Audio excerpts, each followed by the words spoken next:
میں نے آپ سے کہا کپڑے دوسرے اسلامی کپڑے پہن کے آؤ، شلوار قمیص، صحیح ہے؟ یہ لوگ بولیں گے مولوی صاحب کا بچہ ہے دیکھو، شاباش، آسٹریلیا کی ٹیم جو پہنتی ہے نا فٹ بال میں، وہ پہنا ہوا ہے۔ اللہ تعالیٰ نے اس صورت کو جب شروع کیا تو کہا کہ احسن القصص، واقعات میں سب سے بہتر واقعہ ہم آپ کو سناتے ہیں۔ یہودی نبی صلی اللہ علیہ وسلم کے پاس آئے اور آپ سے پوچھا کہ اگر آپ سچے نبی ہیں تو آپ یہ بتائیں کہ بنی اسرائیل تو ارض شام میں ہوتے تھے، یہ مصر کیسے پہنچ گئے؟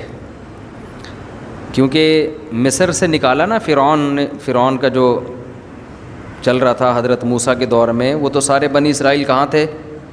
مصر میں تھے۔ تو سوال پیدا ہوتا ہے ابراہیم علیہ السلام کا جو اصل وطن تھا اور ان کی آل اولاد کا جو اصل وطن تھا وہ تو شام تھا، فلسطین تھا، تو یہ فلسطین سے مصر گئے کیسے؟ چونکہ یہود و نصارہ تو یہ واقعہ جانتے تھے، تو انہوں نے امتحان لیا کہ اگر یہ اللہ کے سچے نبی ہیں تو آپ بتائیں۔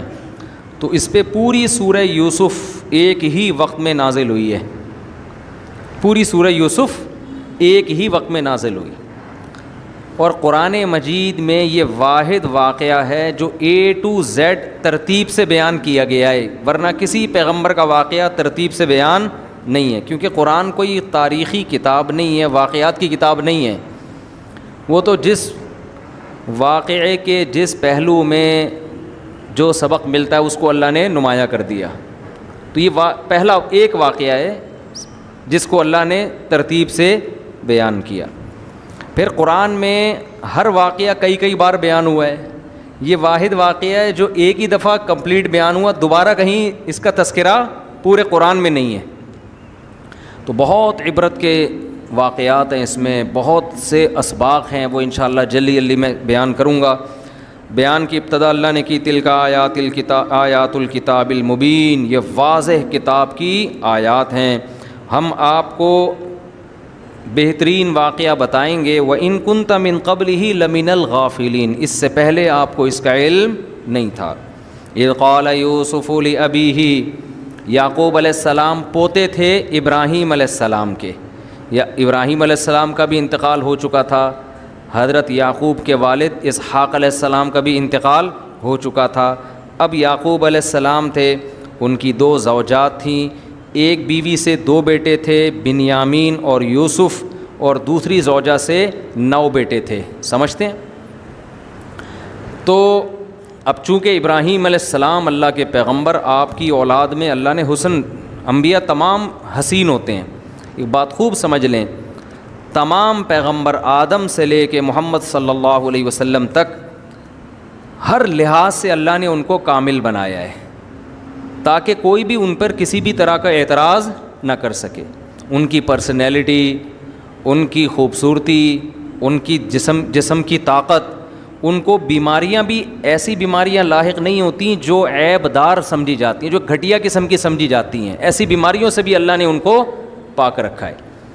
تو اب ابراہیم علیہ السلام کے بیٹے، پھر ان کے بیٹے، تو یہ پیغمبروں کا خاندان تھا۔ پھر انسان جب حلال کھاتا ہے اور صفائی ستھرائی کرتا ہے تو ویسے بھی الگ ایک اس میں حسن آ جاتا ہے۔ یقین نہ آئے تو چائنا والوں کے ساتھ بیٹھ کے کبھی آپ سفر کر کے دیکھ لیں جہاز میں، حالانکہ اپنے پیسوں سے کھایا ہوگا، لیکن چونکہ کتا خرید کے کھایا ہے نا، اور آپ نے چوری کی بکری کھائی ہوگی، پھر بھی آپ کے منہ پہ نور ہوگا، اس کے منہ پہ عجیب سی معذرت کے ساتھ، چائنا والے بھی اب اردو سیکھ گئے ہیں، سننے لگے ہیں بیان، ایک چائنا والا مجھے ملا کہ سنتا ہوں میں آپ کو، تو عجیب سی اس کے منہ پہ نا عجیب سی وہ پڑی ہوئی ہوگی مصیبت، پھٹکار تو ذرا سخت لفظ ہو جاتا ہے۔ وجہ کیا ہے؟ کتے، بلی، چوہے، خنزیر، یہ چیزیں کھا کھا کے نا بیڑا غرق کر لیا ہے۔ تو حلال چیزوں میں اللہ نے، آپ عرب دیکھو جا کے، عرب جو اوریجنل عرب ہیں ان کو دیکھ لو اور آپ کمپیئر کر لو یورپ کی اقوام سے، آپ کو زمین اور آسمان کا فرق نظر آئے گا ان۔ تو یہ دور کے ڈھول سہانے ہوتے ہیں جو دور دور سے میڈیا پہ دیکھ کے آپ کو اچھے لگ رہے ہوتے ہیں نا، حقیقت میں یہ کوئی اتنے اچھے ہوتے نہیں ہیں۔ تو اب ظاہر ہے پیغمبروں کی اولادیں تھیں، حلال کھاتے تھے، تو اللہ تعالیٰ نے ایک جمال دیا، حسن دیا، قد دیے، تو یعقوب علیہ السلام کے جو بیٹے یوسف علیہ السلام، چونکہ اللہ نے ابراہیم علیہ السلام سے وعدہ کیا تھا کہ ہم آپ کی نسل میں نبوت کو جاری کریں گے، تو یعقوب علیہ السلام کو اپنے بیٹے یوسف علیہ السلام سے امیدیں تھیں کہ شاید یہ کل پیغمبر بنے گا، کیونکہ اس میں جو صلاحیتیں ابھی سے نظر آ رہی ہیں وہ دوسرے بیٹوں میں نہیں ہیں، تو اس لیے ان سے محبت، لاشعوری طور پر محبت زیادہ تھی ان سے۔ تو قرآن کہتا ہے اذ قال یوسف لابیہ، ایک دن یوسف علیہ السلام نے اپنے والد کو خواب سنایا کہ میں نے 11 ستارے اور سورج اور چاند دیکھے، رأیتہم لی ساجدین، 9 بیٹے تھے 10 بیٹے تھے، مجھے ذہن سے نکل گیا، 9 بیٹے تھے نا، 11 بیٹے تھے میرا خیال ہے، 11 بیٹے، تو میں نے 11 ستارے اور سورج اور چاند کو دیکھا کہ وہ مجھے سجدہ کر رہے ہیں۔ تو یعقوب علیہ السلام سمجھ گئے کہ یہ بیٹا میرا، اس کو اتنا خاندانی خواب آیا ہے، یقیناً اللہ کی طرف سے کوئی خوشخبری ہے۔ کہنے لگے یا بنی لا تقصص رؤیاک علی اخوتک، اپنے بھائیوں کے سامنے اس خواب کا تذکرہ نہ کرنا، مجھے ڈر ہے کہ وہ تمہارے خلاف کوئی تدبیر نہ کر لیں، حسد کا شکار نہ ہو جائیں۔ سمجھتے ہو ان کو حسد، جیلسی ہو سکتی ہے نا، اس سے ہمیں کیا سبق ملتا ہے؟ ہر نعمت ہر ایک کے سامنے بیان کرنے کی نہیں ہوتی۔ آپ سمجھتے ہیں میں بتاؤں گا نا میری لاٹری تو خیر حرام ہوتی ہے، میری اتنا فائدہ ہو گیا اللہ خوش ہو جائے گا، ہو سکتا ہے وہ اوپر سے خوش ہو رہا ہو، اندر سے تڑپ رہا ہو۔ بعض آپ بتاتے ہیں ابے میری جاب مل گیا، ابے میرا ویزا آ گیا، بتاتا پھر رہا ہوتا ہے، تو وہ آپ مشکل ہے کہ وہ خوش ہو رہا ہو، وہ نقصان پہنچانے کی فکر میں نہ لگ جائے، نظر بد نہ لگا دے، تو یہ سب چیزوں کا خطرہ ہوتا ہے۔ وَكَذَلِكَ يَجْتَبِيكَ رَبُّكَ، انہوں نے تعبیر بتائی تیرا رب تجھے منتخب کرنا چاہتا ہے اور تجھے خوابوں کی تعبیریں سکھائے گا۔ انہوں نے اس خواب سے اندازہ لگا لیا کہ اللہ ان کو خواب کی تعبیر سکھائے گا۔ کیسے لگایا اللہ ہی بہتر جانتے ہیں۔ اور اللہ نے جو تیرے باپ دادا پر جو انعام کیا ہے، وہ انعام کیا ہے؟ مذہبی رہنما بنایا ان کو، تو وہ انعام اللہ تیرے ذریعے سے مکمل کرے گا، یعنی اللہ تجھے بھی لوگوں کا روحانی پیشوا بنائے گا۔ روحانی پیشوا بننا یہ بہت بڑی نعمت ہے۔ آج کل آپ ڈاکٹروں کی قدر لوگوں کی نظر میں ہے، انجینئروں کی قدر ہے، سائنسدانوں کی قدر ہے، مذہب کے لحاظ سے جو موٹیویٹ کرنے والے لوگ ہیں، مذہب کے لحاظ سے گائیڈ کرنے والے لوگ ہیں، لوگوں کی نظر میں ان کی قدر ختم ہوگی۔ لوگ کہتے ہیں مولوی لوگ ہیں فالتو کسی کام کے نہیں ہیں، ان کا کیا کرنا ہے، بتا دیں گے نماز پڑھو، روزہ رکھو، زکوٰۃ دیا کرو، بس یہی آتا ہے ان کو، اور کوئی پرتھی وتری تو نکال نہیں سکتے گردوں سے ہی۔ تو وہ کہہ رہے ہیں کہ اللہ تجھ پر احسان کرے گا، اللہ تجھ پر احسان کرے گا۔ تو اس سے میرے بھائی اپنے بچوں کو عالم بنانے کی فکر بھی کیا کرو، بچوں کو ڈاکٹر بھی بنائیں، ایک کو آرمی میں بھیجیں، ایک کو CSS کروا لیں اور کچھ بھی کروا لیں، لیکن ایک آدھ بچہ دین کے لیے بھی وقف کریں۔ تو لقد کان فی یوسف و اخوتہ آیات للسائلین، وہ تو خواب سنا کے چلے گئے، بھائی خواب آیا ہے، کسی کو نہیں بتایا یوسف علیہ السلام نے، لیکن بھائیوں کے دل میں پہلے سے ہی جیلسی، بھائی جو تھے نا دوسرے، انہوں نے مل کے پروگرام بنایا۔ اذ قالوا لیوسف واخوہ احب الی ابینا، یوسف اور اس کا بھائی ہمارے ابا کو زیادہ محبوب ہے۔ ابا کے لاڈ پیار زیادہ کس کی طرف ہیں بھائی؟ یوسف اور اس کے چھوٹے بھائی کی طرف، حالانکہ یہ دونوں چھوٹے ہیں۔ وَنَحْنُ عُصْبَةٌ، اور ہم ایک مضبوط جماعت ہیں، لمبے چوڑے قد کے، بڑی عمر کے، لڑائیوں میں موقع ہر جگہ باپ کا سہارا بننے والے، تو باپ کو ہم سے محبت ہونی چاہیے، ان سے نہیں ہونی چاہیے۔ اِنَّ أَبَانَا لَفِي ضَلَالٍ مُبِينٍ، ہمارے ابا کھلی غلطی میں پڑے ہوئے ہیں۔ اقتلوا یوسف، یوسف کو قتل کر دو، اب اطرحوہ ارضاً، یہ ایسی زمین میں جا کے ڈال دو، یخلو لکم وجہ ابیکم، تمہارے ابا کا چہرہ تمہارے لیے خالی ہو جائے، کچھ دن ابا یاد کر کے روئیں گے، اس کے بعد تم اور تمہارے ابا۔ سمجھتے ہو؟ ایک مولانا صاحب مجھ سے کہنے لگے مفتی صاحب 2 شادیوں کے سائیڈ ایفیکٹ دیکھو آپ۔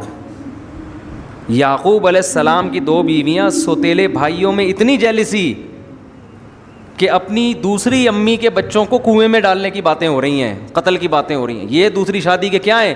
Side effect. میں نے کہا دوسری شادی کے یہ سائیڈ افیکٹ سے زیادہ پازیٹیو افیکٹ دیکھ لو کہ بچوں کو باپ سے محبت اتنی ہے, آپشن ہے نا بچوں کے پاس کہ اگر ہم محبت نہیں کریں گے دوسری امی بھی ہیں, ان کے بچے بھی ہیں, صحیح ہے نا. کمپٹیشن جب تک نہیں ہوتا آپ کی قدر دل میں نہیں ہوگی. کمپٹیشن ہے, اتنی قدر ہے ابا کی کہ ابا ہمارے ہونے چاہیے, ادھر نہیں جائیں ابا.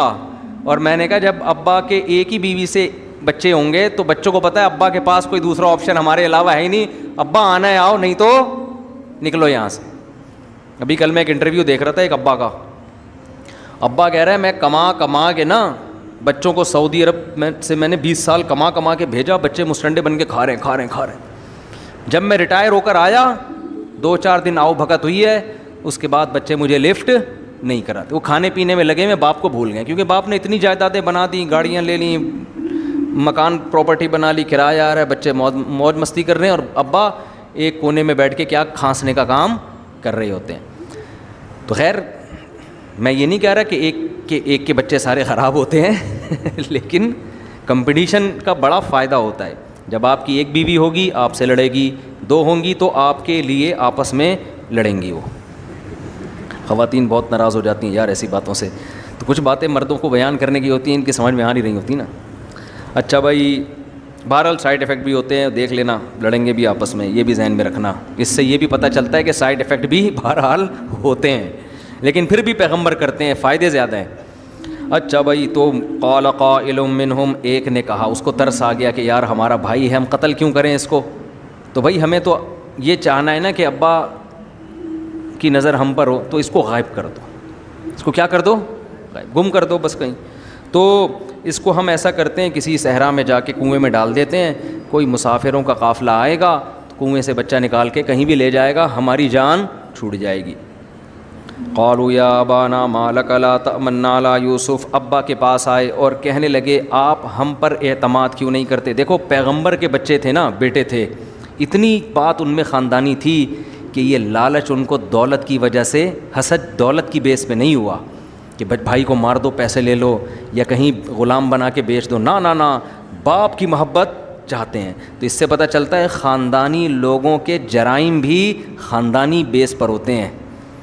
چاہتے ہیں باپ ہم سے, آج کوئی ہے اتنا نیک بچہ جو کہ ابا ہم سے محبت کرو, صحیح ہے نا, ابا کرنی ہے محبت کرو, نہیں کرنی جاؤ, ہمارے دوست بہت ہیں محبت کرنے کے لیے. تو یہ سیٹنگ چل رہی ہے آج کل. پہلے زمانے میں باپ کی قدر کتنی ہوتی تھی. تو یا ابانا, ابا ما لک لا تأمنا علی یوسف, آپ کو کیا ہو گیا کہ آپ ہم پر یوسف کے بارے میں اعتماد ہی نہیں کر رہے, ہمارے ساتھ کبھی اکیلے میں اس کو بیچتے ہی نہیں ہیں. وَإِنَّا لَهُ لَنَاصِحُونَ, حالانکہ ہم سے زیادہ یوسف کا خیر خواہ کون ہو سکتا ہے, ہم تو اس کے بھائی ہیں. اس سے پتہ چلتا ہے کہ 2 نمبری جب کوئی کرنا چاہتا ہے تو ڈائلاگ بڑے بڑے خاندانی, کسی کے ڈائلاگ سن کے کبھی متاثر نہیں ہونا چاہیے. جب کوئی کاروبار کے لیے آپ کے پاس آئے گا نا, اس کا مقصد پیسے لے کے بھاگنا ہوگا, تو یہ تھوڑی کہے گا کہ مجھے 1 کروڑ روپے دے دو میں لے کے بھاگ جاؤں گا. وہ کہے گا یار مجھے تو ضرورت بالکل بھی نہیں ہے, پیسہ میرے پاس بہت ہے, لیکن چلو اتنی دنیا لگا رہی ہے, تم بھی 1-8 کروڑ لگا دو میرے ساتھ, پروفٹ دے دوں گا, مجھے ضرورت نہیں. اس طرح کی ٹوپی ڈرامہ گھمائے گا وہ. خیر کیا ہوا, قالوا ارسلہ معنا غدا, کل ہمارے ساتھ اس کو بھیج دیں, یرتع ویلعب, جنگل میں جا کے کچھ کھائے گا, درختوں کے پھل وغیرہ, ویلعب, کچھ کھیل کود کر لے گا ہمارے ساتھ, وَإِنَّا لَهُ لَحَافِظُونَ, اور ہم بھائی کی حفاظت کرنے والے ہیں, جنگلی جانوروں سے ہم اس کو بچائیں گے. قال, یعقوب علیہ السلام نے کہا, انی لیحزننی, مجھے خوف ہے, ان تذهبوا به, اس کو تم لے کر گئے اور کوئی بھیڑیا آ کے اس کو کھا جائے, تمہیں پتہ ہی نہ چلے. مجھے اس بات کا ڈر ہے, جنگلوں میں بھیڑیے ہوتے ہیں, شیر ہوتے ہیں, چھوٹا بچہ ہے, کوئی بھی کھا کے چلا جائے گا, خطرہ ہے مجھے. کیا کہنے لگے, لئن اکلہ الذئب ونحن عصبہ, ابا ہم اس کے بھائی اتنے لمبے تڑنگے, اتنے خوبصورت, اتنے طاقتور, ہماری موجودگی میں اگر اس کو بھیڑیا کھا لے, انا اذا لخاسرون, تو ہم سے زیادہ تو ناس کسی کا ہو ہی نہیں. پھر کیسی باتیں کر, حالانکہ پورا پہلے سے پروگرام کیا تھا, یہی بناوت, ابا پھر ہم سے زیادہ تو کوئی. یہ سیاستدان مجھے یاد آ رہے ہیں آج, مجھے یہ جب میں آئے تھے پڑھتا ہوں کون یاد آتا ہے, سیاستدان. تو آج کسی نے پوسٹ لگائی تھی, زندہ ہے چور زندہ ہے. تو پہلے کچھ اور نعرے لگتے تھے نا, تو کیسی باتیں کر رہے ہوتے ہیں نا.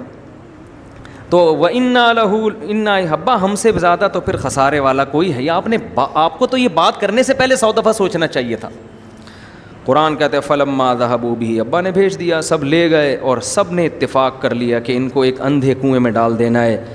تو اندھے کنویں میں ڈال دیا اور رات کو ابا کے پاس آئے یبکون، روتے ہوئے. اس سے پتہ چلتا ہے ڈرامے بازی میں رونا کوئی مشکل کام نہیں ہے، یہ بہت پہلے سے چلا آ رہا ہے. کسی کے رونے کو دیکھ کر کبھی بھی متاثر نہ ہوا، چاہے کوئی قرآن پڑھ کے ہی رو رہا ہو. خوب سمجھ لو، میں نے بڑے بڑے لوگ دیکھے رونے دھونے میں بہت آگے ہوتے ہیں، عمل میں کیا ہے؟ زیرو. رونا اچھی بات ہے، قرآن پڑھ کے رونا، دعا مانگ کے رونا اچھی بات ہے، حدیث میں اس کی ترغیب ہے، اس کے بڑے فضائل ہیں. لیکن ایک رونا دل کا ہوتا ہے، ایک رونا ڈرامے بازی والا ہوتا ہے. دل کا رونا وہ ہے جس پہ آپ کو گناہوں پہ ندامت ہو، اپنے اعمال کی فکر ہو. ڈرامے بازی والا رونا وہ ہے جس میں رو رو کے پاگل ہو جاؤ لیکن ایک گناہ چھوڑنے کے لیے بھی تیار نہ ہو. جیسے 27ویں رات کو دبا کے پبلک رو رہی ہوتی ہے اور پھر عید کے دن فلم دیکھنے کا پہلے سے پروگرام ہوتا ہے ان کا. سمجھ رہے ہیں نا؟ وراثت جو کھا کے بیٹھا ہے وہ کھا کے بیٹھا ہوا ہے، اس کا بہن کو وراثت دینے کا پروگرام نہیں ہوتا. جو رشوت لے رہا ہے وہ رشوت لے رہا ہے. تو یہ والا رونے کی کوئی حیثیت نہیں. تو رات کو روتے ہوئے آئے، انا ذهبنا، ابا ہم گئے تھے، نستبقوا، دوڑ کا مقابلہ کر رہے تھے، آپس میں ریسنگ کا مقابلے بازی چل رہی تھی. ہم نے یوسف کو اپنے سامان کے پاس بٹھا دیا، بیٹا تم یہاں ہمارے کپڑوں کی حفاظت کرو. فاکلہ الذئب، بھیڑیا کھا گیا، بھیڑیا کھا گیا. رو رہے ہیں. وما انت بمؤمن لنا، ابا ہمیں پتہ ہے کہ آپ ہماری بات پہ یقین نہیں کریں گے. پہلے سے ہی دیکھو، ہمیں پہلے سے پتہ ہے کہ آپ سنتے ہی بول دیں گے جھوٹ بول رہے ہو، ہمیں پہلے سے پتہ ہے. وَلَوْ كُنَّا صَادِقِينَ، کتنا سچ بول رہے ہو لیکن آپ نے بولنا یہی ہے کہ جھوٹ بول رہے ہیں. کتنی ہوشیاری ہے نا، دیکھو. وَجَاءُوا عَلَىٰ قَمِيصِهِ بِدَمٍ كَذِبٍ، اور قرآن کہہ رہا ہے جھوٹا خون لگا کے کرتے پہ لے آئے. حضرت یوسف کا پھٹا ہوا کرتا لے کر آئے کہ ابا یہ کرتا بچا ہے، اس پہ یہ خون لگا ہوا ہے. قال، یعقوب علیہ السلام نے کہا بل سولت لکم انفسکم امرا، نا بھیڑیے نے نہیں کھایا، تم لوگوں نے کچھ اپنی طرف سے کہانی بنائی ہے. عالم الغیب نہیں تھے لیکن قرائن سے اندازہ ہو جاتا ہے نا کہ تم تو پہلے سے ہی حسد کرتے تھے. تو مجھے لگتا ہے یہ حسد اب اثر اس حسد نے دکھا دیا ہے. لیکن اب کریں کیا، اپنے ہی اولاد ہے، اپنے ہی بیٹے ہیں اور کوئی ثبوت بھی نہیں ہے. کہنے لگے فصبر جمیل، میرے پاس سوائے صبر کے اور کوئی آپشن نہیں. نہ کیس کر سکتے ہیں اولاد کے خلاف، کچھ بھی نہیں ہو سکتا نا. بار بار جب ان کو کہیں گے جھوٹ بول رہے ہو تو وہ کیا کہیں گے، ابا ہم جھوٹے ہیں، اور معاملات خراب ہو جائیں گے. تو کیا کہنے لگے، صبر جمیل وہ صبر ہے جس میں انسان صبر کرے اور شکایت ذرہ برابر بھی نہ کرے. قرآن کہتا ہے وجاء السیارۃ، ایک قافلہ گزر رہا تھا، انہوں نے کنویں میں پانی نکالنے کے لیے ڈول کے ساتھ بھیجا، جاؤ بھائی پانی نکال کے لاؤ. وہ بندہ گیا اور کہنے لگا یا بشرا ھذا غلام، ارے خوشخبری، اس میں تو کیا ہے، بچہ ہے. خوش اس لیے ہوا کہ پہلے زمانے میں انون بچہ غلام کے طور پہ کروڑوں اربوں روپے کا بکتا تھا. غلاموں کی بڑی قیمت تھی نا. تو ہمیں تو ایک بچہ مل گیا، اس کو ہم بازار میں فروخت کریں گے. ھذا غلام واسروہ بضاعہ، نالائقوں نے بجائے اس کے کہ اس کے ابا کو تلاش کریں، دنیا میں ہمیشہ سے نا نالائق لوگوں کی اکثریت رہی ہے. میں ایک دفعہ لاہور سے ٹرین میں آ رہا کراچی کی، میرے پاس سیکو 5 گھڑی تھی، نئی سسرال سے ملی تھی. وہ میں واش روم میں وضو کرنے کے لیے گیا، وہ گھڑی میں نے وہاں رکھ دی، بھول گیا. میں واپس نکلا ہوں، آتے ہی مجھے یاد آیا، اور یہ گھڑی تو میں بھول گیا. تو جیسے ہی میں اندر گیا نا، ایک صاحب گھننے بن کے نا یوں کر کے، میرے خیال میں بھی نہیں کہ یہ گھڑی لے کے جا رہا ہوگا، میرے ذہن میں ہی نہیں. میں نے کہا کیوں کرے گا چوری بھائی، اندر پڑی ہوئی ہے تو چھوڑ. اندر گیا ہوں تو گھڑی غائب. اب میں اس کے پیچھے بھاگا ہوں، وہ پتہ نہیں کدھر غائب. وہ تو پھر ٹرین بھی ہے، پھر وہ اسٹیشن پہ کون سے ڈبے میں چڑھا ہے، تھا کس ڈبے کا، آیا کس ڈبے میں ہوگا بیٹھ کے. تو مجھے افسوس بہت ہوا کہ یار کتنی گھٹیا حرکت ہے آپ. تو مجھے اس کی اسٹائل پہ پھر نا، جب میں نے اس کی دیکھا تھا نا تو مجھے یوں کر کے نا، اچھا مجھے ذہن میں ہی نہیں آیا، یوں کر کے نا، یوں کر کے جا رہا ہے ایسے کر. تو گھٹیا حرکت. انسان کے خاندانی ہونے کا پتہ اس کے مالی معاملات سے چلتا ہے. کسی کے کروڑوں روپے بھی آپ کے پاس ہونا، آپ کے لیے وہ پتھر ہیں، بھائی میری چیز ہی نہیں ہے. تو ان کو بھی چاہیے تھا کہ تلاش کرتے، اناؤنسمنٹ کرتے. قرآن کہہ رہے ہیں انہوں نے چھپا دیا کہ یار یہ قیمتی سرمایہ ہے، جلدی سے مارکیٹ میں لے جا کے بیچو، اس کے ابا کا پتہ نہ چل جائے کہیں. صحیح ہے نا, ابا کو نہ پتہ چل جائے. وَشَرَوْهُ بِثَمَنٍ بَخْسٍ دَرَاهِمَ مَعْدُودَةٍ وَكَانُوا فِيهِ مِنَ الزَّاهِدِينَ. قرآن کہہ رہا ہے جان چھڑانا چاہتے تھے, جلدی سے بیچو اور پیسہ مل جائے ہمیں, کیونکہ مالک کا پتہ نہ چل جائے. قال الذي اشتراه من مصر, تو یوسف علیہ السلام یہاں سے مصر پہنچے اور مصر کے بازار میں فروخت ہوتے ہوتے ہوتے ہوتے بالآخر شاہی خاندان نے ان کو خرید لیا, کیوں خوبصورت بہت تھے. تو بادشاہ جو مصر کا بادشاہ تھا اس نے خرید لیا, اس نے کہیں دیکھا ہوگا, خرید کے اچھی قیمت پہ لے آیا اور اپنی بیوی سے کہنے لگا اکریمی مسواہو, اس کا خوب اکرام کرنا, عسیٰ ان ینفعنا, یا تو یہ غلام بن کے ہمیں فائدہ پہنچائے گا, او نتخذہ ولدا, یا ہم اس کو اپنا بیٹا بنا لیں گے. کہا جاتا ہے کہ اس کے اولاد نہیں تھی.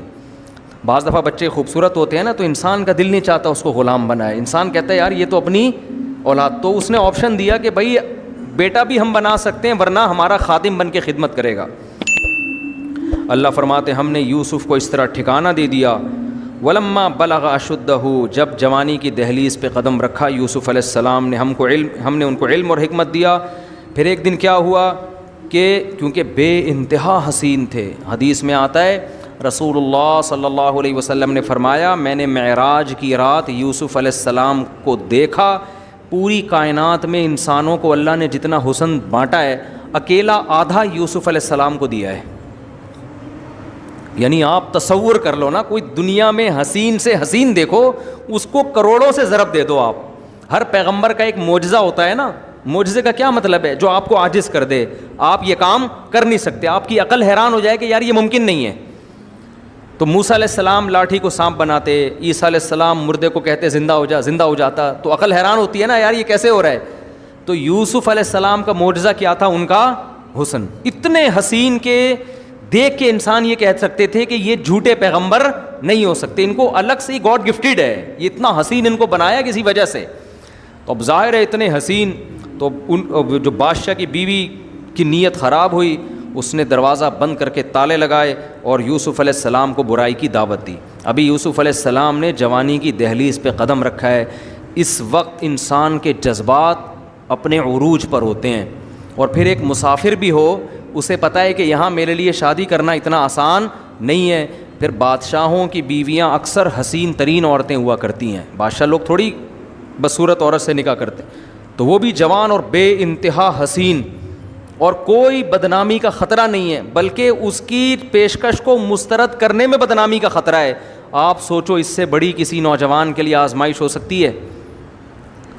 شیطان ایسے موقع پہ ورغلاتا ہے کہ بھائی اگر میں برائی کر لوں تو کیا کروں, میرے پاس حلال کا آپشن نہیں ہے, میں تو مسافر ہوں, پھر یہ عورت مجھے خود دعوت دے رہی ہے اور تالے بھی لگا دیے ہیں, میرے پاس تو اب بھاگنے کا آپشن بھی نہیں ہے, تو میں کیسے بچ سکتا ہوں؟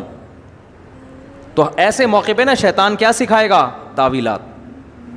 تو قرآن کیا کہہ رہا ہے, جب برائی کی دعوت دی یوسف علیہ السلام نے کہا معاذ اللہ, اللہ کی پناہ, انہ ربی احسن مثوایا, میرے رب نے مجھے اتنا اچھا ٹھکانہ دیا, میں تو کنویں میں تھا, وہ مجھے اٹھا کے محل میں لے آیا, تو اب میں اس رب کو ناراض نہیں کر سکتا. دیکھو یہ نہیں کہہ رہے, کتنی سوچنے کی بات ہے. یہ بھی تو کہہ سکتے تھے کہ اللہ میں تو مجبور ہوں, میں تو گھر میں آرام سے رہ رہا تھا, بالغ ہوتا ابا میری ٹائم پہ شادی کرا دیتے, یہ تو میں مسافروں والی زندگی گزار رہا ہوں. یہ نیگیٹو پہلو بھی نکال سکتے تھے نا, لیکن کیا کہہ رہے ہیں, نہیں بھائی ہم تو کنویں میں تھے, ہم تو مر جاتے وہاں پہ, یا بازاروں میں فروخت ہو کے کہیں کسی جھونپڑے میں بھی جا سکتے تھے, لیکن ہمارے رب نے احسان کیا کہ مجھے نکال کے کہاں لے آیا؟ بادشاہ کے محل میں. تو اس احسان کا بدلہ میں یہ نہیں دوں گا کہ میں اس خدا کی نافرمانی کروں. اور بعض نے اس آیت کا یہ بھی مفہوم بیان کیا ہے کہ جو بادشاہ ہے وہ میرا رب ہے, اس نے مجھے پالا ہے, میں اسی کی بیوی کے ساتھ خیانت نہیں کر سکتا. اس نے دی اپنے محل میں, اس لیے تھوڑی ٹھکانہ دیا ہے کہ میں اسی کی عورتوں پہ نظر ڈالنا شروع کر دوں. آج یہ بھی ہوتا ہے کہ لوگ آستین کا سانپ بن کے, ایک آدمی اعتماد کرتا ہے, آپ کو اپنی وائف سے ملواتا ہے, ٹھیک ہے یہ غلط ہے, بے پردگی کا گناہ ہے, لیکن بعض لوگ اعتماد کرتے ہیں, تو عزت دار آدمی اس کے اعتماد کو ٹھیس پہنچنے نہیں دیتا. وہ کہتا ہے یار یہ دوست مجھ پہ ٹرسٹ کر رہا ہے, اعتماد کر رہا ہے, تو اس کی بیوی کو اپنی بہن سمجھو, بھابھی سمجھو. لیکن میں نے بعض ایسے بدبخت دیکھے ہیں کہ دوست نے اعتماد کیا اور یہ آستین کا سانپ بن کے اسی کی گھر والوں پہ ڈورے ڈالنے لگا. تو یہ زندگی غیرت کی طرح گزار لو یا بغیرتی کی طرح گزار لو، یہ آپ کے پاس بہترین آپشن ہے. سیکو 5 اپنے پیسوں پہ خرید لو یا سسر سے لے لو یا اس کے واش روم سے چوری کر کے پہن لو. اب دیکھو ساری زندگی جب اس نے لیٹرین سے چرا کے پہنی ہوگی ضمیر کتنا ملامت کرتا ہوگا نا اس کو. اب تک چل رہی ہوگی. سیکو 5 تو خراب بھی نہیں ہوتی. 20 سال ہو گئے وہ گھوم رہا ہوگا لے کے، میری گھڑی ہے میری گھڑی ہے. ہر دفعہ اس کو یہ احساس ہوتا ہوگا. اور دیکھو ہماری گھڑی کتنی زبردست، اپنے پیسوں پہ خریدی ہے. اچھا بھائی، وراوت قرآن کہتا ہے وَلَقَدْ هَمَّتْ بِهِ وَهَمَّ بِهَا، خیال یوسف کے دل میں بھی آیا. ایسا نہیں ہے کہ یوسف علیہ السلام کے دل میں جذبات پیدا نہیں ہوئے، جذبات ان کے دل میں بھی، کیونکہ جوان تھے. ایک خوبصورت ترین عورت، اور مصر میں تو ویسے ہی حسن بڑا مشہور ہے، خوبصورت ترین عورت ایک ینگ کو بند کمرے میں دعوت دے رہی ہو، کوئی روک ٹوک کرنے والا نہ ہو. قرآن کہہ رہے ہیں ان کے دل میں بھی جذبات پیدا ہوئے، لیکن اللہ فرماتے ہیں ہم نے ان کو برائی سے بچا لیا کیونکہ ہمارے نیک بندے تھے. ارادہ کیا انہوں نے بچنے کا، اللہ نے بچا لیا.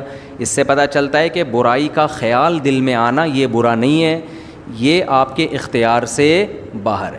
بعض دفعہ لوگ کہتے ہیں یار اب جب کوئی ہم عورتیں گزرتی ہیں، نوجوان کہہ رہے ہیں تو میرا بڑا دیکھنے کا دل کر رہا ہوتا ہے. تو یہ دیکھنے کا دل کرنا تو آپ کے آدمی ہونے کی علامت. جن کا دل ہی نہیں کرتا ان کو ہماری شادیوں کے بیانات بالکل فضول لگتے ہیں، کہتے ہیں پتہ نہیں کس قسم کی باتیں کر رہے ہیں مولوی صاحب بیٹھ کے. یہ تو انہی لوگوں کے لیے جن کا دل کرتا ہے. تو یہ جوان ہونے کی علامت ہے، صحت مند ہونے کی علامت ہے. دل 100 بار کرے لیکن نظر وہاں اٹھے گی جہاں اللہ اجازت دے گا. یہ کامل آدمی ہونے کی علامت ہے. دل ہی کرنا بند کر دے تو یہ میڈیکلی فالٹ ہونے کی علامت ہے. تو یوسف علیہ السلام کے دل میں بھی، اور پیغمبر تو زیادہ طاقتور ہوتے ہیں، بھرپور جذبات تھے، مگر قرآن کہہ رہا ہے انہوں نے فرمایا معاذ اللہ، اللہ کی پناہ. حدیث میں آتا ہے جس نوجوان کو خوبصورت حسین عورت زنا کی دعوت دے اور وہ یہ کہہ دے مجھے اللہ کا خوف ہے، اللہ قیامت کے دن کروڑوں اربوں انسانوں میں سے اس کو لائے گا اور اپنے عرش کے سائے میں پروٹوکول دے گا، اس کو جگہ دے گا. یہ بہت بڑی نیکی ہے کہ آپ کو کوئی عورت خود گناہ کی دعوت دے اور آپ اس گناہ سے بچ جائیں. آج کل تو فیشن بن گیا ہے زنا کرنا. تو قرآن کہتا ہے وَاسْتَبَقَ الْبَابَ، دونوں دروازے کی طرف بھاگے. یوسف علیہ السلام برائی سے بچنے کے لیے آگے بھاگ رہے ہیں، وہ پیچھے کی طرف. اور بالآخر اس نے جب یوسف علیہ السلام کا کرتا پکڑا ہے تو وہ پیچھے سے پھٹ گیا. اچانک دروازہ کھل گیا. جب دھاڑم دھاڑم ہوئی ہے تو وہ بادشاہ سلامت تشریف لے آئے. اب جیسے ہی دروازہ دھکا دے کے کھلا ہوگا یا لات مار کے توڑا ہوگا، اس نے جو بھی کیا ہوگا، تو دونوں سامنے کھڑے ہوئے ہیں. یوسف علیہ السلام بیچارے ابھی کچھ بولے ہی نہیں ہیں کہ زلیخا جس کا نام کہا جاتا ہے وہ کیا بولنے لگی. یہ نہیں کہہ رہی ہے یہ مجرم ہے، میں صاف ستھری ہوں، میں پاک دامن ہوں، تمہارے گھر میں جو غلام ہے اس نے مجھ پہ نظریں ڈالی ہیں، یہ نہیں کہہ رہی. ہوشیاری دیکھو، کہہ رہی ہے ما جزاء من اراد باہلک سوءا. بادشاہ سلامت ایکسکیوز می سر، ایک بات سنیے. آپ مجھے صرف یہ بتائیے کہ ایک آدمی کو آپ نے گھر میں رکھا، اس کو اچھا ٹھکانہ دیا، اور وہ آپ ہی کی بیوی پہ نظریں ڈالنے لگے، دروازے بند کر کے کنڈیاں لگا کے، اس کی سزا بتائیں کیا ہونی چاہیے؟ ڈیڑھ ہوشیاری دیکھ رہے ہیں؟ نہیں سمجھ میں آ رہا. میں اس لیے اتنا ڈیٹیل بیان کر رہا ہوں کہ یہ تمام ڈیڑھ ہوشیاریاں آج ہو رہی ہیں اور لوگ ان ڈیڑھ ہوشیاریوں سے متاثر ہوتے ہیں. میڈیا پہ چل ہی یہی رہا ہے ٹوٹلی. سمجھتے ہو؟ جو 2 نمبر آدمی ہوتا ہے نا، وہ پینڈوانہ طریقے سے الزام نہیں لگاتا، وہ بڑے ٹیکنیکل طریقے سے لگاتا ہے کہ اس پہ تو بحث ہی نہیں کرنی ہے کہ صحیح کون ہے غلط کون ہے. غلط تو یہ ہے ہی، میں تو ہوں ہی نہیں، میں تو پاک دامن ہوں، سزا بتائیں کیا ہونی چاہیے. سمجھ میں آ رہی ہے بات؟ جو بیچارے پاک دامن تھے وہ چپ کھڑے ہوئے ہیں، بولنا تو ان کو پہلے چاہیے تھا. اور بول یہ پہلے رہی ہے، کیا کہہ رہی ہے؟ بادشاہ سلامت، میرے ہسبینڈ، میرے سر کے تاج، یہ بتائیے کہ جو بندہ آپ کے گھر میں رہ کر آپ کی بیوی پہ غلط نظریں ڈالے اس کی سزا بتائیں کیا ہونی، کتنے سال قید با مشقت ہونی چاہیے. اب جب الٹا اس نے ایسا الزام لگا دیا، یوسف علیہ السلام نے فرمایا ہی راودتنی عن نفسی، بھائی اس نے مجھے ورغلانے کی کوشش کی ہے، اس نے مجھے یہ سب پروگرام اس کا بنایا ہوا ہے. اب بادشاہ حیران مکھنچو کی طرح نا کھڑا ہوا دیکھ رہا ہے کہ یار یہ ہو گیا رہا ہے. تو قرآن کہہ رہا ہے ایک بچے نے جو بادشاہی کے خاندان میں تھا وہ بڑا ہوشیار تھا، تو اس نے کہا کہ بھائی دیکھ لو کہ اگر کرتا پیچھے سے پھٹا ہوا ہے تو یہ اس کی علامت ہے کہ یوسف سچے ہیں. وہ آگے بھاگ رہے تھے اور یہ پیچھے. اور اگر کرتا آگے سے پھٹا ہوا ہے تو اس کا مطلب یوسف غلط ہیں. جب دیکھا تو کرتا پیچھے سے چر گیا تھا, وہ پھٹ گیا تھا. بادشاہ نے کہا کہ یہ ڈیڑھ ہوشیاری کس کی ہے؟ میری بیوی کی. یہ ہو نہیں سکتا نا کہ وہ آگے بھاگ رہے ہوں, یہ پیچھے ہو اور کرتا آگے سے پھٹ جائے. یہ پاسبل ہے؟ تو ممکن ہی نہیں ہے. تبھی کہتے ہیں نا چور ہمیشہ اپنے جرم پہ کوئی نہ کوئی ثبوت چھوڑتا ہے. ہمارے محلے میں ایک آدمی نے چوری کی, لڑکے نے کسی جنرل اسٹور میں چھت سے ٹاپ کے آیا اور مال اٹھا کے لے گیا, اور بڑے آرام سے گھوم رہا ہے. اگلے دن نا ویسے شیمپو وہ لگا کے پورا پرفیوم پتہ ہی نہیں چل سکتا تھا. پولیس نے انکوائری کی, پکڑا گیا. پولیس نے بولا یہی ہے. اب حیران کہ یار یہ پولیس کو پتہ کیسے چل گیا؟ پتہ چلا کہ وہ بھاگتے ہوئے نا ایک بٹن اس کا اٹک گیا تھا وہاں.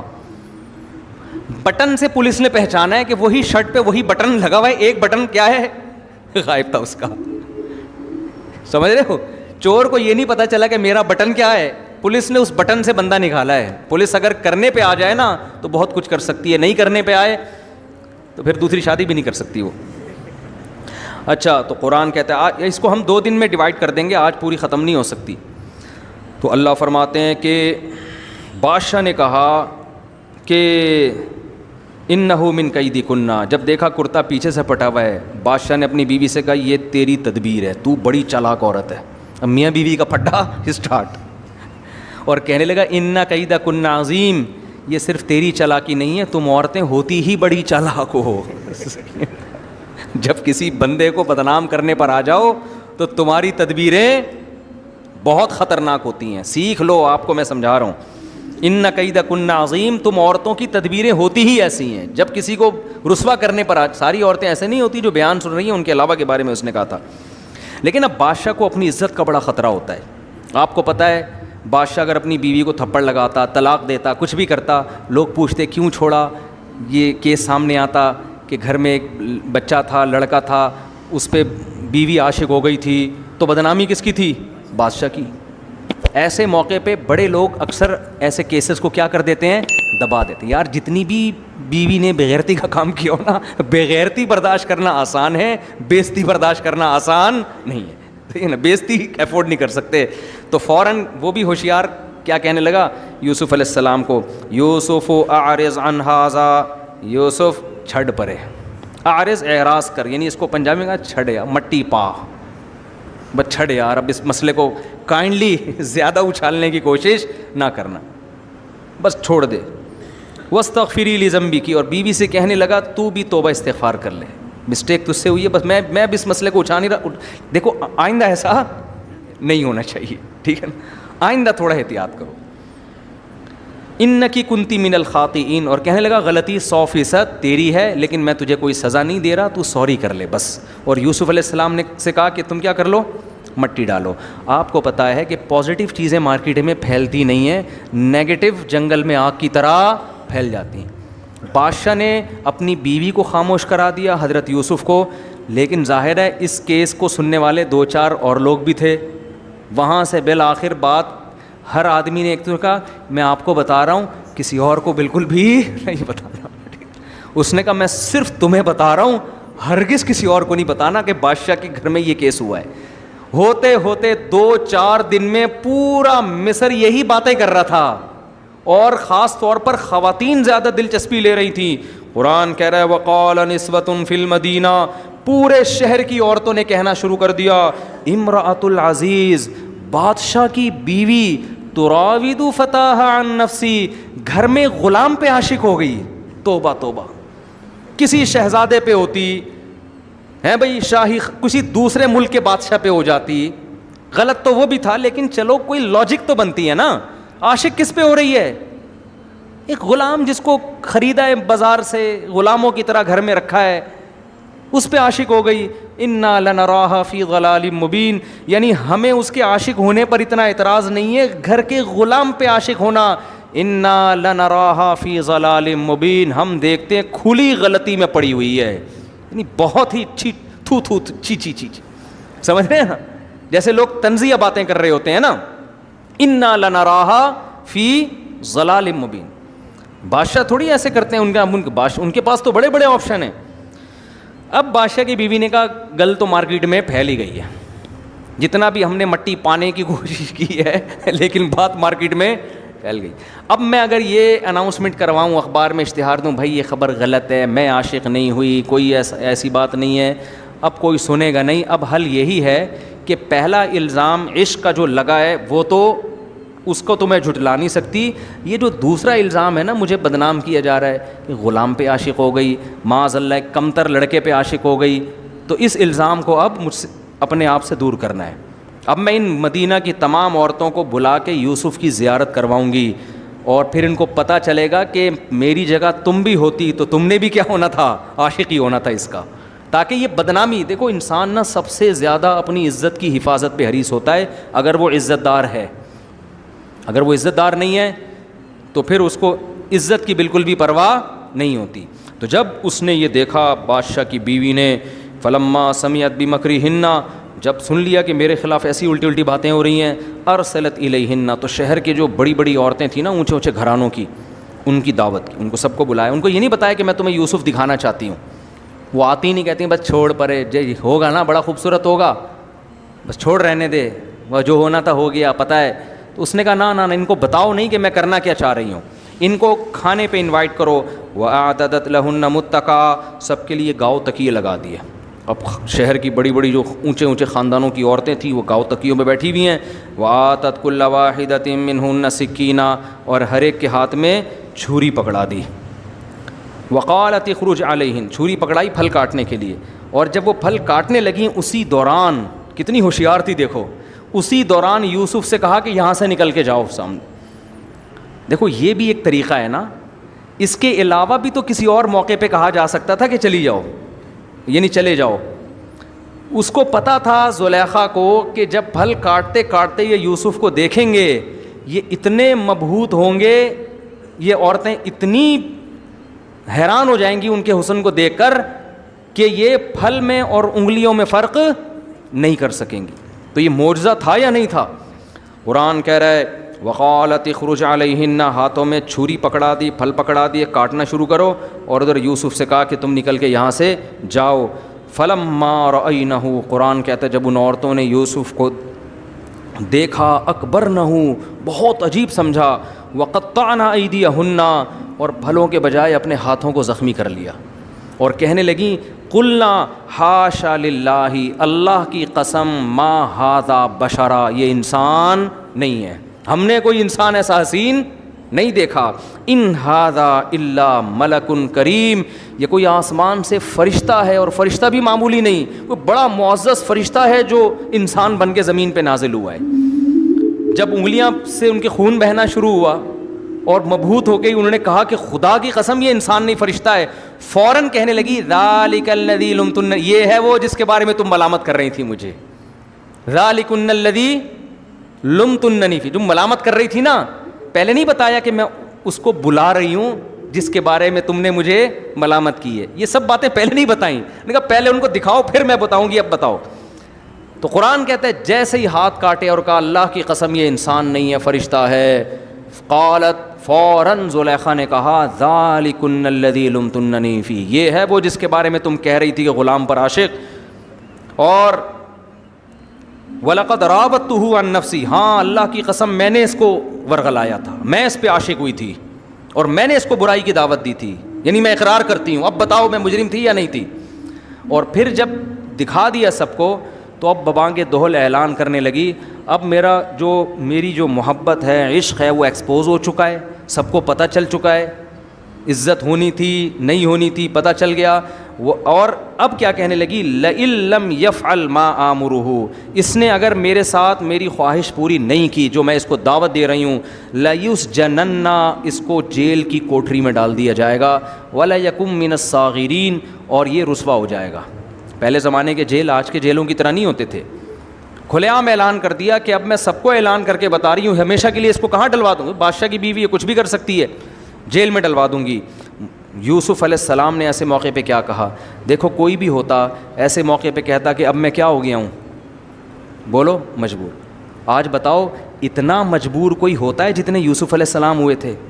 آج تو لوگ یہ کہہ رہے ہوتے ہیں یار ہماری شادی ابا کرا نہیں رہے, تو اب طوائف خانوں میں جانا شروع کر دیا انہوں نے, کرا نہیں رہے یار, ایکچولی میں مجبور ہو گیا تھا, مجھے نیند نہیں آتی, شہوت دماغ پہ چڑھ جاتی ہے, میں ڈپریشن میں جانے لگتا ہوں, تو مجبوری ہے. یوسف علیہ السلام سے زیادہ مجبور کوئی نہیں ہو سکتا. جیل خطرناک ہوتے تھے اور جیل میں ڈال کے بھول جایا کرتے تھے. پہلے کوئی ٹرس ورس نہیں ہوتے جو قیدیوں کے خیال کرتے ہوں, آج بھول جاتے ہیں تو پہلے کیا حال ہوگا. اب یوسف علیہ السلام اللہ سے دعا مانگ رہے ہیں, ربی السجن احب الی, اے اللہ مجھے ساری زندگی, جیل کی زندگی اس برائی سے زیادہ محبوب ہے جس برائی کی طرف مجھے یہ عورتیں دعوت دے رہی ہیں. میں اپنے دامن کو زنا کی اور بدکاری کی برائی سے ہمیشہ کے لیے بچاؤں گا. اس سے کیا سبق ملتا ہے؟ پیغمبروں نے شادیاں 4 4 8 8 10 10 کی ہیں, لیکن زنا کے قریب بولو نہیں. حالانکہ والد کے 2 شادیاں, اس کے بعد بھی حضرت یعقوب نے نکاح کیا ہے. اس سے پتہ چلتا ہے کہ دیکھو نکاح کثرت سے کرو, کوئی پابندی نہیں, اللہ خوش ہوگا. برائی سے اپنے آپ کو ایسا بچاؤ کہ یوسف کہہ رہے ہیں اللہ ساری زندگی جیل چلا جاؤں لیکن میں اس برائی سے دور رہوں گا. آج کتنے آرام سے زنا کرتے ہیں کہ یار توبہ کر لیں گے ہم. بھائی اتنا آسان ہوتا نا, کر کے توبہ کر لو, کر کے توبہ کر لو, اتنا آسان ہوتا تو معاذ اللہ یوسف علیہ السلام نہیں یہ سوچ سکتے تھے. لیکن وہ کہہ رہے ہیں اللہ مجھے جیل کی زندگی زیادہ محبوب ہے اس برائی سے جس کی طرف یہ دعوت دے رہی ہیں. اور پھر اللہ سے توفیق مانگنے لگے, وَإِلَّا تَصْرِفْ عَنِّي كَيْدَهُنَّ, اے اللہ اگر تو نے اس وقت میری حفاظت نہیں کی تو میں انسان ہوں, بشر ہوں, میں ان کی طرف مائل ہو جاؤں گا. نیکی سے بچنے کے لیے اپنے نفس پہ کبھی بھی اعتماد نہیں کرنا چاہیے, اللہ سے دعا مانگنی چاہیے کہ اللہ ہم اتنے بڑے فنٹر نہیں ہیں, ہم بہت بڑے نہیں ہیں, تو بچا ہمیں. خود بھی ہمت کر رہے ہیں, اللہ سے دعا بھی مانگ رہے ہیں. قرآن کہتا ہے فاستجاب لہ ربہ, اللہ نے ان کی دعا قبول کر لی اور اللہ نے ارادہ کر لیا میں ان کو برائی سے بچاؤں گا. پھر فرمایا ثم بدا لہم من بعد ما رأوا الآیات. اب بادشاہ کی کیونکہ یہ بات پھیل چکی تھی نا سب جگہ, اب سب کو تو پورے مصر کو تو زیارت نہیں کرا سکتے تھے یوسف علیہ السلام کی. بادشاہ کی بھی دبا کے بدنامی ہو گئی نا کہ بیگم کے ان کے تعلقات چل رہے ہیں.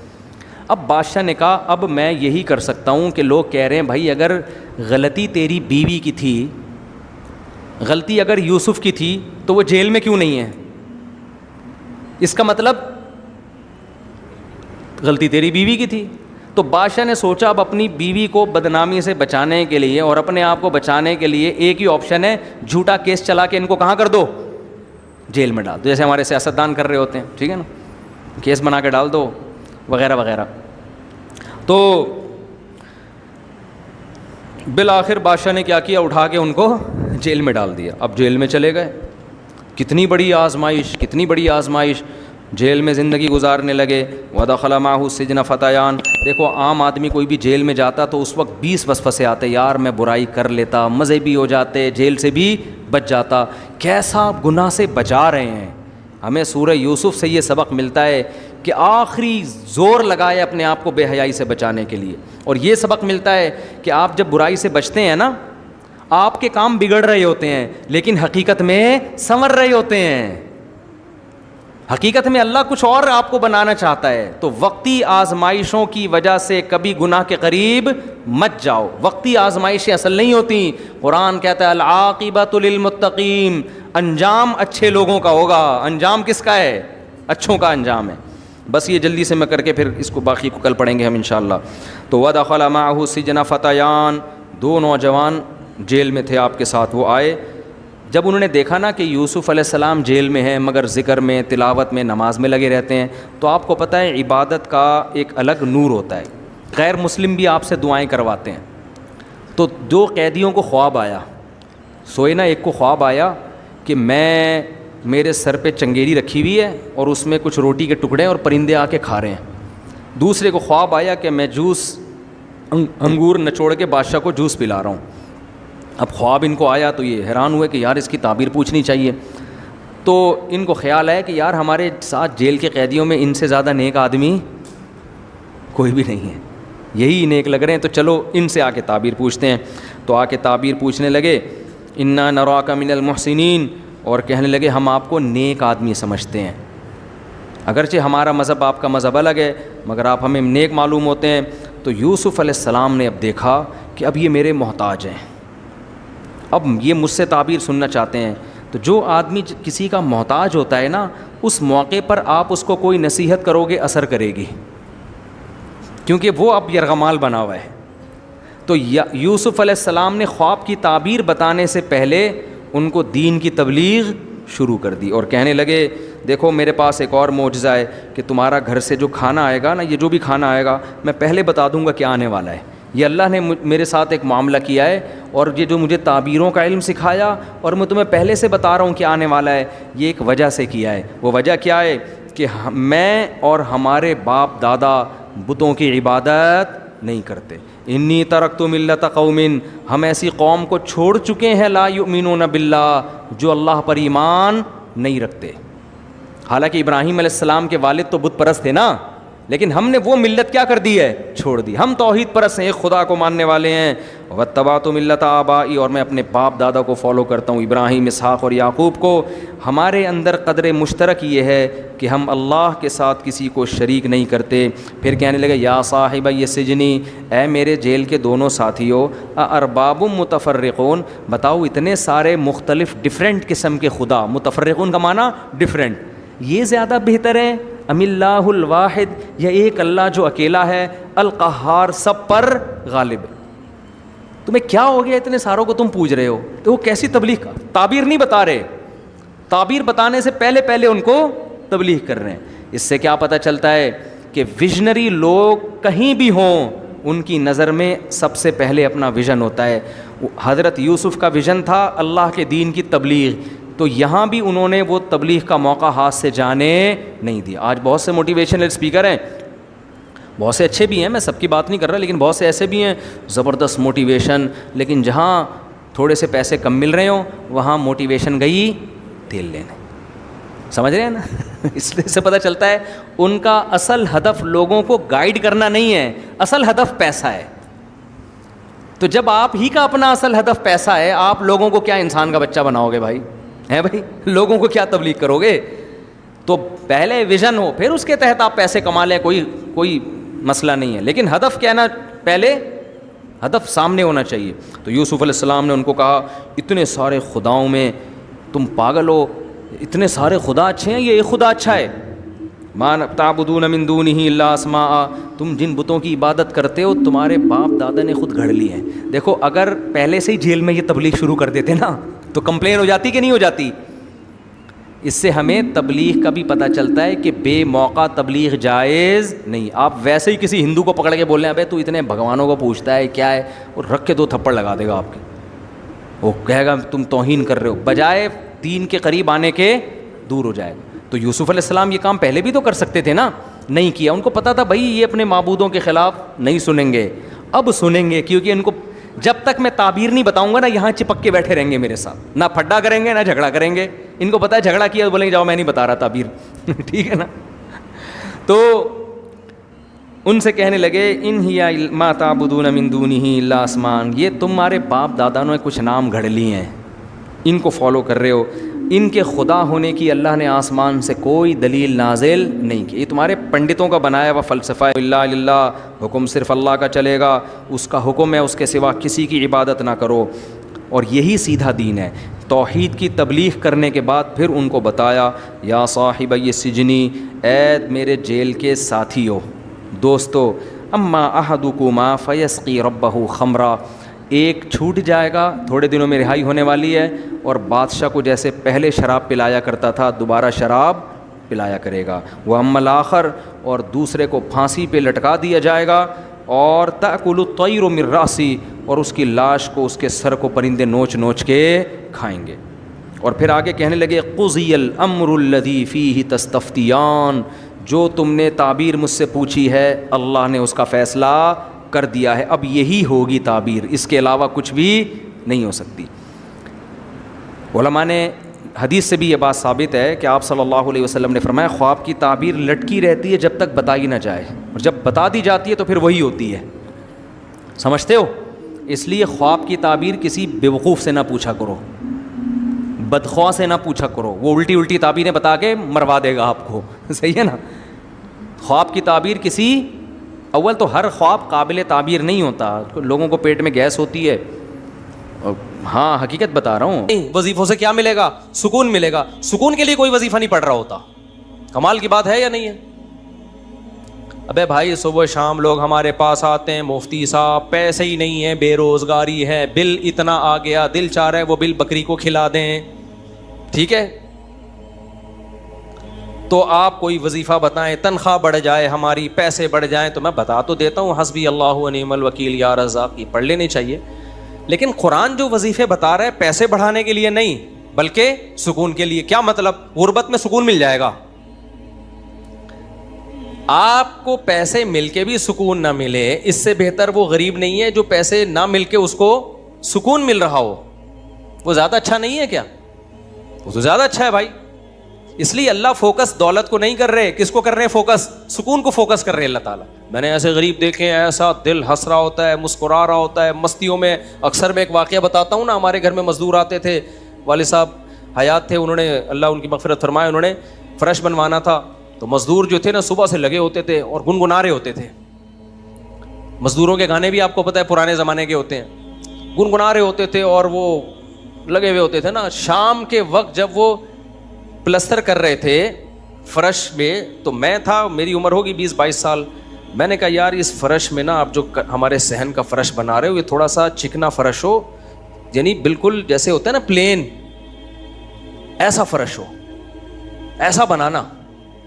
تو کہنے لگے, اب مستی میں ہے نا, شاید لاہور کے ہوں گے, اب ان کو کھیلنے کا موقع مل گیا مجھ سے. انہوں نے کہا یہ فرش آپ چاہتے ہو ذرا چکنا پلین فرش ہو تو اس میں سرسوں کا تیل ڈلے گا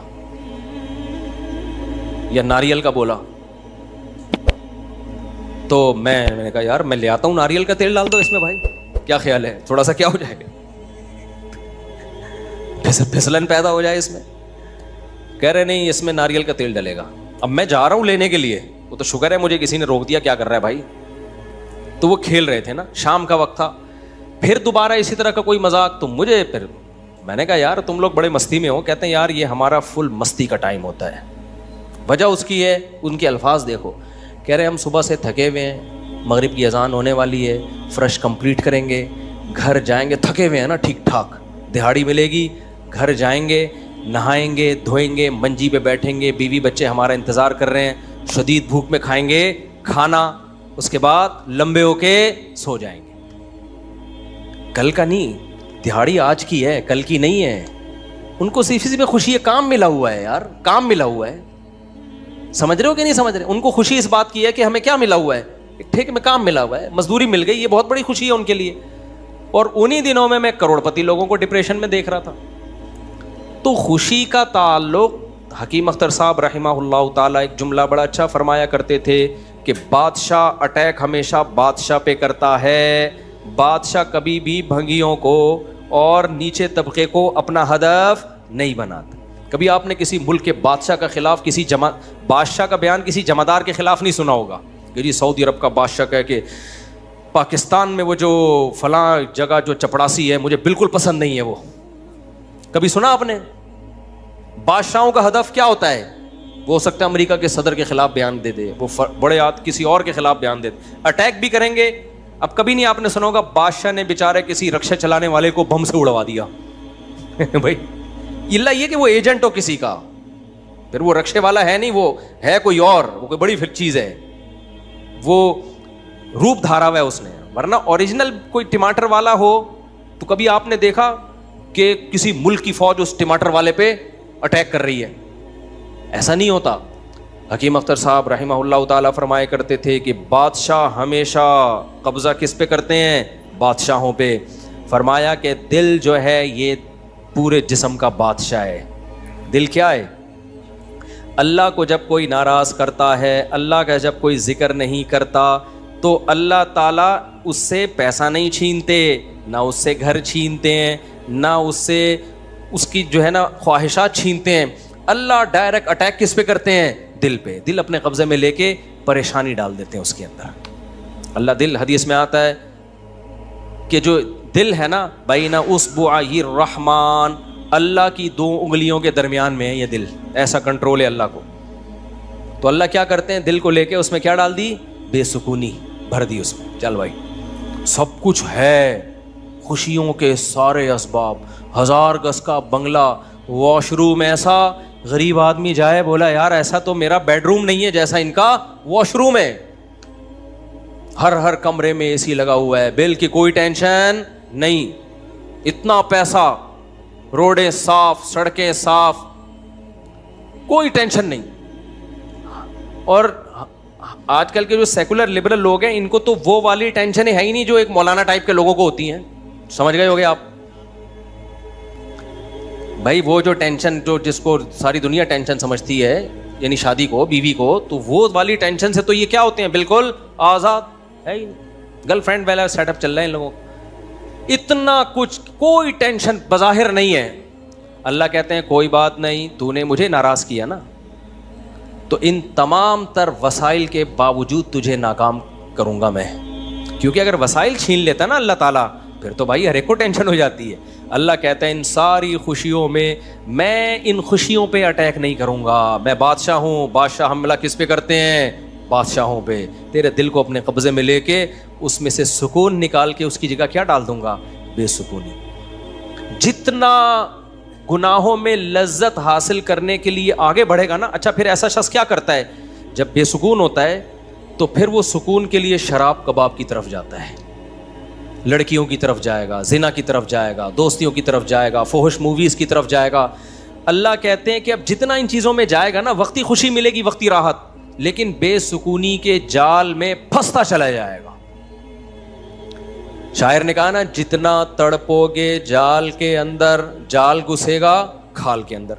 پرندہ جال میں جب پھنس جائے تو ایک طریقہ تو ہو سکتا ہے آزاد ہونے کا کہ ہلے نہیں, اور جب مالک آئے جال کو ہٹائے تو اس وقت آنکھ بچا کے نکل جائے, شاید 1% چانس ہو. لیکن اگر وہ ہلنا شروع کر دے تو جال لپٹتا چلا جائے گا کہ نہیں چلا جائے گا؟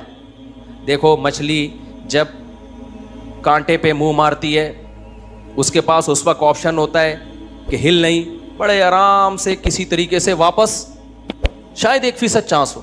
لیکن ہلے گی تو اوپر بیٹھا ہوا آدمی سمجھ جاتا ہے کہ شکار اس میں پھنس گیا ہے. ہلنے سے پتہ چلتا ہے, زور لگانے سے, پھر وہ کھینچتا ہے. تو جتنا پیچھے زور لگائے گی کانٹا اتنا زیادہ اندر گھسے گا. تو نافرمان کیا کرتا ہے؟ وہ سکون کے لیے فحش فلموں کا سہارا لیتا ہے, وہ لڑکیوں کا سہارا لیتا ہے, وہ نشے کا سہارا لیتا ہے, شراب کباب کا سہارا لیتا ہے. اللہ کہتے ہیں میں نے تجھے کہا تھا کہ تو شریعت پہ نہیں چلے گا, مجھے یاد نہیں کرے گا, بے سکونی میں جائے گا. تو کمبخت اس بے سکونی کے علاج میں اور زیادہ بے سکونی کے اسباب اختیار کر رہا ہے. اللہ دوبارہ اس کا دل ہاتھ میں لے کے جتنا پہلے بے سکونی ڈالی تھی نا, وہ بے سکونی اور زیادہ ڈال دیتے ہیں اس میں. سمجھتے ہو کہ نہیں سمجھتے ہو؟ تو میں یہ عرض کر رہا تھا, اللہ میاں نے کیا فرمایا, الا بذکر اللہ تطمئن القلوب. اللہ کو یاد کرو گے تو دلوں کو سکون ملے گا. اس سے پتہ چلتا ہے کہ اللہ چاہتے ہیں کہ ہمارے دلوں میں سکون آئے, تبھی اللہ نے اپنی اطاعت پہ کیا رکھ دیا؟ سکون. اب ذکر جس پہ سکون ملتا ہے نا, اس ذکر کی 2 قسمیں ہیں. کتنی قسمیں بھائی؟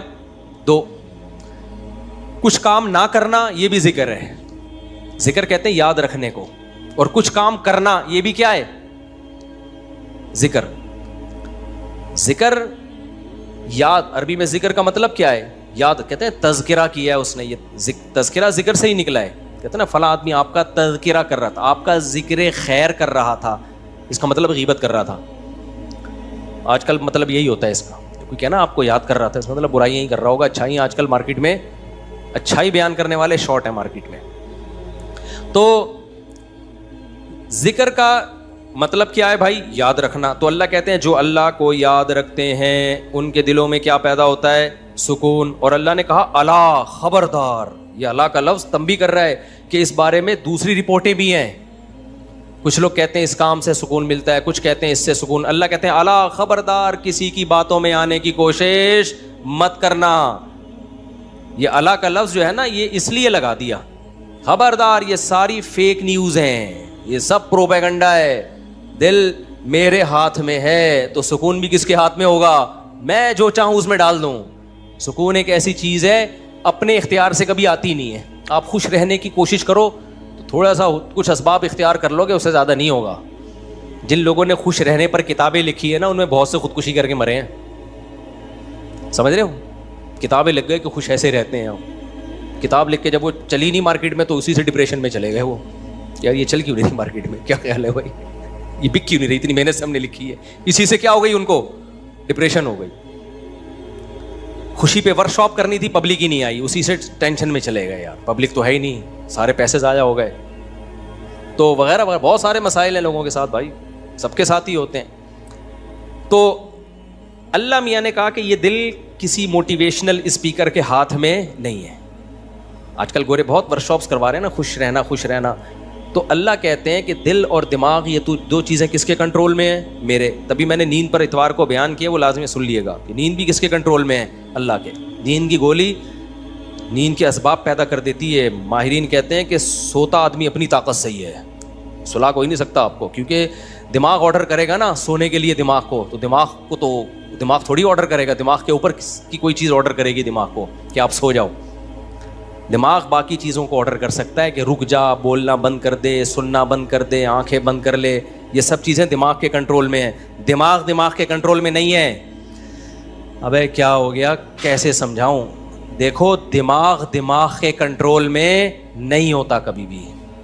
مینیجر صاحب مینیجر کے کنٹرول میں نہیں ہوں گے. مینیجر کو کنٹرول کرنے کے لیے کوئی اوپر کی چیز ہوگی. حکمران کو اوپر کی طاقتیں کنٹرول کرتی ہیں. اللہ سمجھتا ہے یا نہیں سمجھتا؟ تو پھر وہی سیاسی باتیں نہ شروع ہو جائیں, اس لیے میں واپس چڑھ رہا ہوں. عوام بھی کنٹرول کرتی ہے بعض دفعہ بھی, جب بنگلہ دیش میں جیسے کیا ہے نا. خیر, تو اچھی خبر ہے الحمدللہ, بنگلہ دیش سے بہت اچھی نیوز آ رہی ہیں. جماعت اسلامی کے پرانے بیچارے بوڑھے لوگوں کو صرف اس بیس پہ پھانسی پہ لٹکایا حسینہ واجد نے. اس نے لٹکایا کہ پاکستان کی حمایت, سیاسی اختلاف تھا بھائی. اس کے بعد تو وہ بغاوت نہیں کر رہے تھے نا, بہت ظلم مچا کے رکھا ہوا تھا. اچھا, اس پہ بنگلہ دیش میں جو انقلاب آیا اس پہ لوگ میرے بیانات پہ تبصرہ کر رہے ہیں. مفتی صاحب تو کہتے ہیں حکومت کے خلاف بغاوت جائز نہیں ہے. بھائی ہم مسلح بغاوت کے قائل نہیں ہیں. مسلح تلوار لے کے, عوام نے وہاں مسلح بغاوت نہیں کی ہے. مسلح بغاوت نہیں کی ہے عوام نے. پوری عوام جمع ہو گئی تھی. آپ کے ہاں تو عوام ہے, ابھی کیا میں بولوں, کراچی کی تو ماشاءاللہ عوام کو اللہ ہدایت دے. یہ اس ظلم کے خلاف نہیں دھرنا کر سکتے جو براہ راست ان کے اوپر ہو رہا ہے, جو قتل ہو رہا ہے نا کراچی کی گلیوں میں. گٹر وٹر پہ تو بیان ہم نے چھوڑ دیے, ابھی تو قتل و غارت پر بات کرو. جس طرح سے کراچی میں ڈاکوؤں کا راج ہے, بات پہ 5-5 ہزار کی خاطر بندہ قتل ہو رہا ہے. کراچی کی عوام اس پہ احتجاج نہیں کر رہی ہے. حسینہ واجد جیسی انقلاب کہاں سے لائے گی بھائی؟ اس لیے ہم کیا کریں, ہم مسلح اس کی بات کرتے ہیں, کیونکہ اگر مسلح بغاوت ہوگی پھر تو خون خرابہ ہوگا, بہت بربادی ہوگی, پھر کٹیں گے لوگ, مریں گے, نتیجہ پھر غیر جو طاقتیں ہیں وہ قبضہ کر لیں گی. اس کے ہم قائل نہیں ہیں. باقی عوام کا عوامی احتجاج وہ اس کا رائٹ ہے, اس کا حق ہے. خیر, تو بات یہ چل رہی تھی میرے بھائی, تو اللہ کا جو ذکر ہے جس سے انسانوں کو سکون ملتا ہے, دیر آر 2 types آف ذکر. کچھ کام کرنے کے ہیں اور کچھ کام بولو نہیں کرنے کے. دیکھو آپ کا زنا کا دل چاہ رہا ہے اور زنا کے اسباب بھی ہیں, آپ زنا نہیں کرتے, آپ نے اللہ کا بہت بڑا ذکر کر لیا, حالانکہ کچھ بھی نہیں. دیکھنے میں لگے گا آپ نے کوئی ذکر بولو نا نہیں کیا, دیکھنے میں لگے کچھ بھی نہیں کیا. آپ کتنا بڑا ذکر کیا کہ میزان کے ترازو میں قیامت کے دن اس سے بھاری کوئی نیکی نہیں ہوگی. نبی صلی اللہ علیہ وسلم نے فرمایا, سبعۃ یظلھم اللہ فی ظلہ یوم لا ظل الا ظلہ. 7 آدمی ایسے ہوں گے جن کو اللہ اس دن عرش کے سائے میں جگہ دے گا جس دن اللہ کے سائے کے علاوہ کوئی سایہ نہیں ہوگا. ان میں رجل شاب, ایک وہ نوجوان, دعتہ امرأۃ ذات حسن و جمال, او کما قال صلی اللہ علیہ وسلم, جس ذات حسن و مال, غالباً مال کے الفاظ ہیں, حسین بھی ہو مالدار بھی ہو, ایسی عورت زنا کی طرف دعوت دے. یہ جواب میں یہ نہیں کہہ کہ میں بوڑھا ہو گیا ہوں, یا میرے اندر رغبت ختم ہو گئی ہے, یا مجھے سوسائٹی سے ڈر لگتا ہے, کسی نے خفیہ کیمرہ نہ لگا دیا ہو, ان سب چیزوں سے میں گھبراتا ہوں. نا نا نا نا نا, یہ کہ سارے اسباب موجود ہیں, صرف ایک رکاوٹ ہے, انی اخاف اللہ. آج میں اگر زنا کروں گا تو کل مجھے اس کا حساب دینا پڑے گا. اس کی سزا اللہ نے جہنم کی آگ رکھی ہے. نبی نے فرمایا اس بیس پہ جو رک گیا, دعوت عورت دے رہی ہے اور یہ رک جائے, تو یہ بہت بڑا ذاکر ہے. اس نے تہجد گزاروں سے زیادہ اللہ کا ذکر کیا ہے. ہم تو اس کو ذکر اللہ کرنے والا سمجھ رہے ہیں, اس پوری رات تہجد پڑھتا رہے, تلاوت کرتا رہے. لوگ کہتے ہیں بڑا پہنچا ہوا ہے. بھائی یہ اس سے زیادہ پہنچا ہوا ہے, صحیح ہے نا. اللہ اس کو بلائے گا اور اللہ کہے گا ایسے تمام لوگ سائڈ پہ آ جائیں.